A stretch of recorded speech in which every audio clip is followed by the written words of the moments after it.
তোমরা হলো প্রথমে যিনি আছে উনি এইভাবে হাত দিয়ে পানি তুলি, তারপরে একজনকে দিবে এইভাবে, তারপর ওই লাইনে লাইনে সবার হাতে হাতে পানি আসিয়ে এই মগের মধ্যে জমা হবে। যার মগ আগে ভরাট হবে সে প্রথম। সবার আচ্ছা আচ্ছা, যে বেশি জোগাড় করতে পারবে তারাই হয়তো প্রথম। আচ্ছা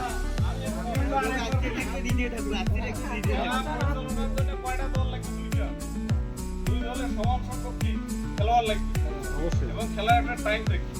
আমাদের 90 মিনিট ফুটবল খেলা, আমরা যদি 150 মিনিট হবে না, আমাদের এই খেলাটার টাইম হলো 1 মিনিট। 1 মিনিট ঠিক আছে, 1 মিনিটের মধ্যে দিয়ে ভালো কিনা, ঠিক আছে।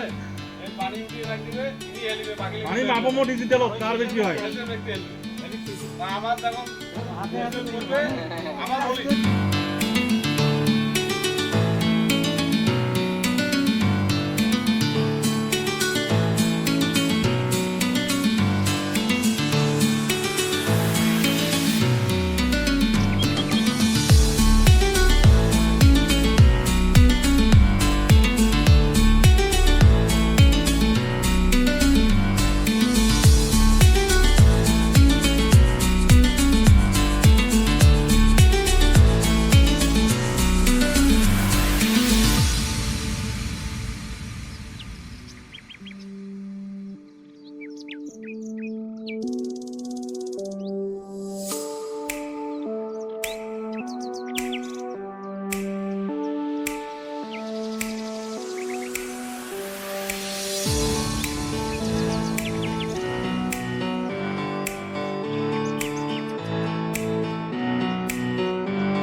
রেডি, 1 2 3